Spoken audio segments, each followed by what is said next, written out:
Olá amigos, tudo bem? Esse é mais um episódio do Review. Hoje a gente fala sobre mobile gaming, Sega comprando a Rovio, Microsoft querendo lançar sua loja de jogos dentro do iOS, dentro do Android. Será que o mobile vai engolir tudo? Fiquem comigo que a gente já volta.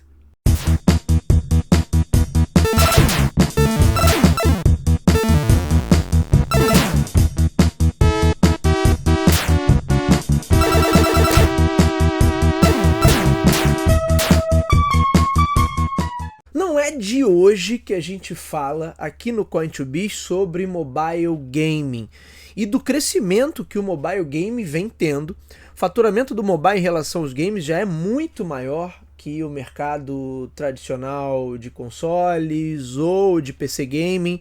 Só para a gente ter uma ideia, em 2022 o mobile faturou 92,2 bilhões de dólares no mundo todo. A título de comparação, o mercado de consoles faturou ali em torno de 20,3 bilhões e o mercado de PC Gaming faturou até um pouquinho mais, 37,4 bilhões. Ou seja, o mobile movimenta praticamente 4 vezes mais do que os videogames tradicionais e quase 3 vezes o mercado de jogos para computador. Isso tem uma explicação muito natural, que é o fato do mobile ser muito mais democrático.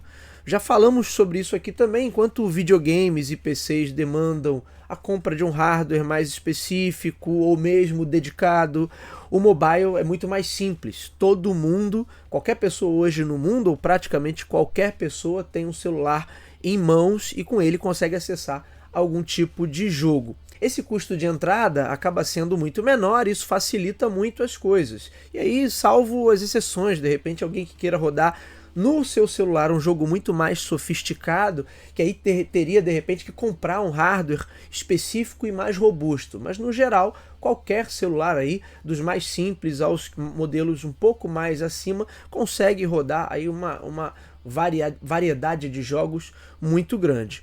E o outro ponto é que o mobile sempre aposta em jogos mais casuais, que por definição não vão exigir do jogador um nível de dedicação e aprimoramento da mesma forma que os jogos tradicionais exigem. Num jogo de videogame tradicional, num jogo de computador, há uma necessidade de empenho ali do jogador para dominar uma determinada mecânica, para decorar as passagens, você tem que dedicar um tempo àquilo.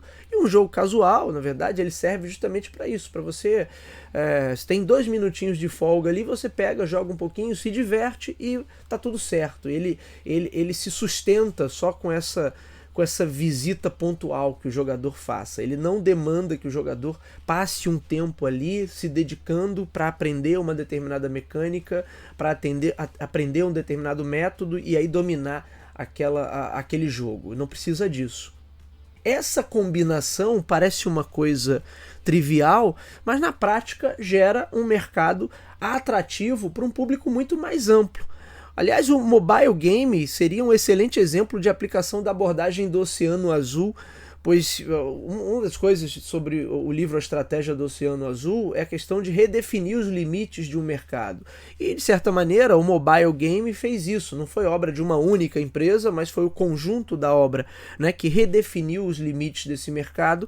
Por quê? Porque os jogos casuais, combinados com a democratização dos smartphones, fez com que esse público hoje considerado gamer se ampliasse. Antes a gente tinha um perfil muito bem definido para o que era o consumidor gamer. E hoje eu tenho pessoas, por exemplo, com a minha mãe, com mais de 60 anos, que não comprariam um computador, não comprariam um videogame, mas que jogam no celular. Ou seja, você ampliou muito essa base possível de consumidores, essa base potencial de consumidores. Diante disso, aquele que era considerado meio que o patinho feio ali do mercado de jogos eletrônicos, hoje é o seu segmento mais promissor. Não é por acaso que temos mais e mais notícias nesse sentido. Boa parte das principais companhias e desenvolvedoras já apostam nas suas divisões mobile. Nessa semana a gente teve mais uma notícia nesse sentido, com a Sega Sammy anunciando um acordo de compra da Rovio, aquela empresa finlandesa que ficou famosa na década passada por conta do seu Angry Birds, que é talvez um dos maiores ícones do mercado de mobile gaming. Essa aquisição hoje está avaliada em 706 milhões de euros, o que dá mais ou menos 770 milhões de dólares, 3,8 bilhões de reais pela cotação atual. Além das propriedades intelectuais da Rovio, a Sega está de olho na Beacon, plataforma mobile da empresa finlandesa, obviamente para jogos.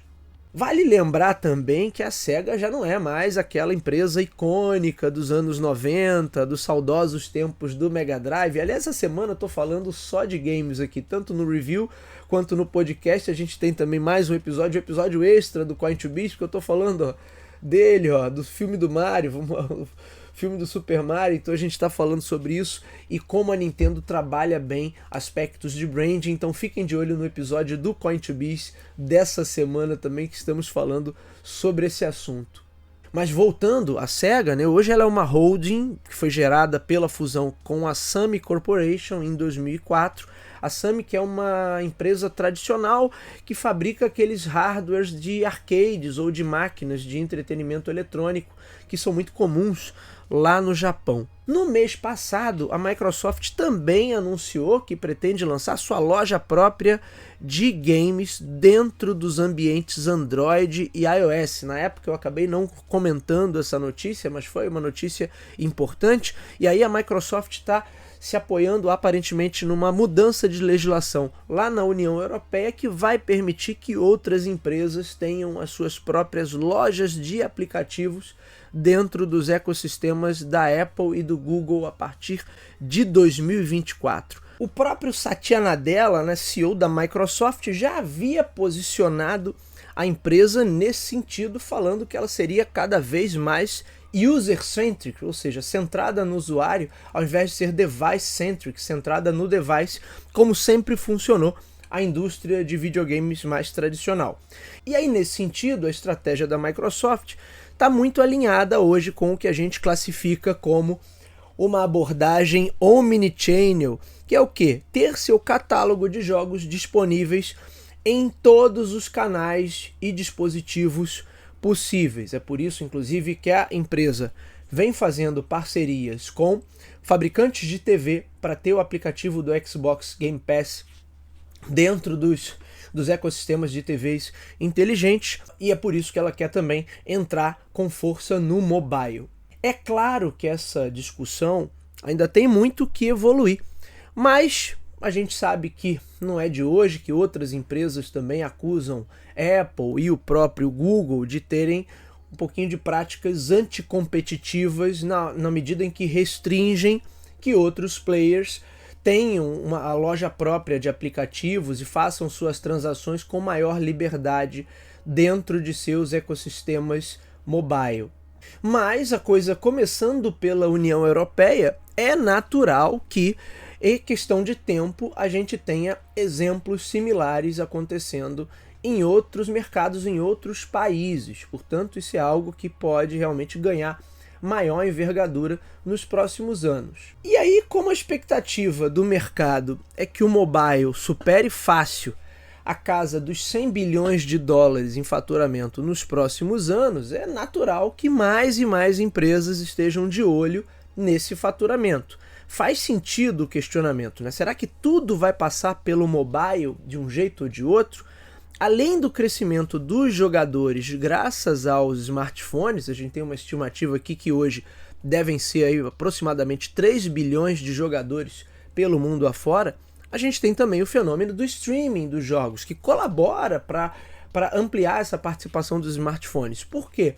Via streaming você pode jogar por qualquer dispositivo, é a grande arma da Microsoft com o seu Xbox Cloud, você pode jogar inclusive conectando via aparelho celular.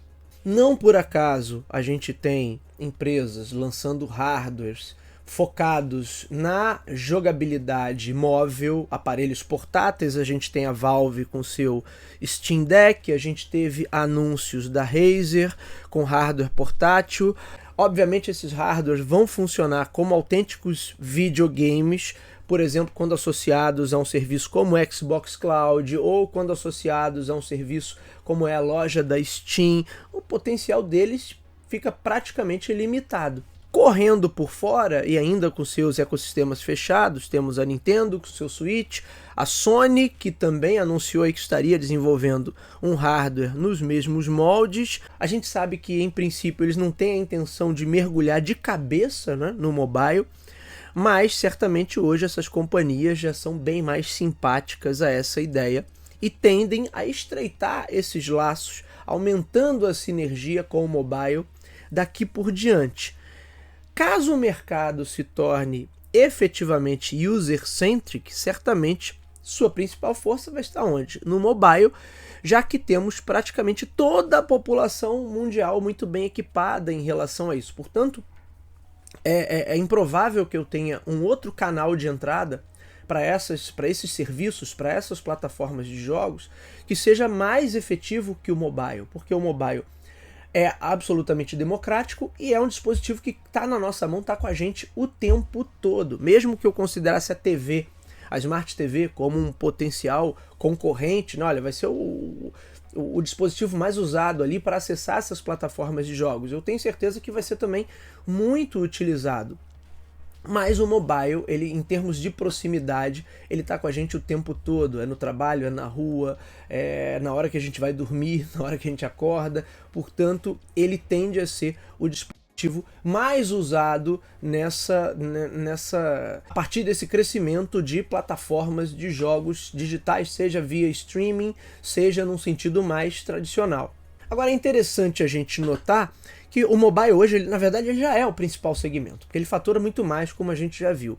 Mas ele certamente não é a principal vitrine. Tudo que a gente tem em relação a lançamentos, AAAs, isso tudo fica muito mais evidente no mercado de consoles e possivelmente no mercado de PC game. O mobile, de certa maneira, ele ainda passa por uma questão ali de ser considerado meio que um subgênero. Eu mesmo sou de uma geração em que o mobile era considerado um subgênero. Jogos mais simples, mais acessíveis, nada de grandes lançamentos dos AAAs, nada de grandes franquias. E eu confesso a vocês que até hoje eu tenho uma certa resistência, né? Jogar pela tela, né? Na tela sensível ao toque, para mim é uma experiência muito aquém, né? Do que é a experiência de fato de você jogar um videogame com um controle, um bom controle nas mãos, né? Mas óbvio que essa experiência também funciona para jogos mais específicos. No entanto, isso também é muito uma questão de adaptação. Hoje você já tem uma série de dispositivos que você acopla ali no celular para usar o controle, ou você vai pegar um controle Bluetooth e vai parear ali com o teu celular. Então você tem algum nível de limitação ali a título de experiência, mas é coisa que é facilmente contornável, não chega a ser um grande problema.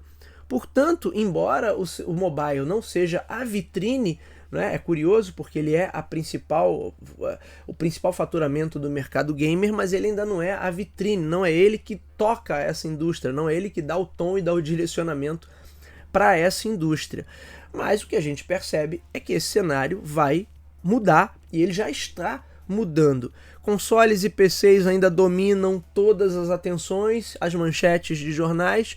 Talvez o mobile nunca atinja tal status e essa notoriedade sozinho.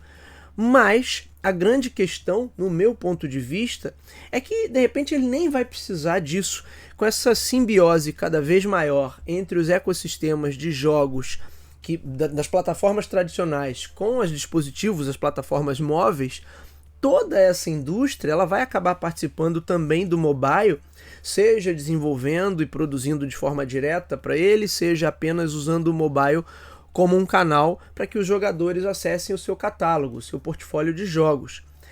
Isso vai ser inevitável. Portanto, é natural que tudo passe pelo mobile num futuro bem próximo, é só questão de tempo. Ah, então todo o mercado gamer vai ser mobile? Não, acho que não. Na verdade, talvez a gente nem faça mais essa diferenciação. Você vai estar acessando a sua plataforma predileta. Se vai ser pelo mobile, vai ser pela TV ou vai ser por um hardware dedicado, num sentido, nos moldes mais tradicionais, aí vai ser uma decisão do usuário. Agora, que o maior fluxo vai passar pelo mobile, aí eu não tenho a menor dúvida. É isso, meus amigos, esse foi o comentário da semana. Nos vemos na próxima. Até lá!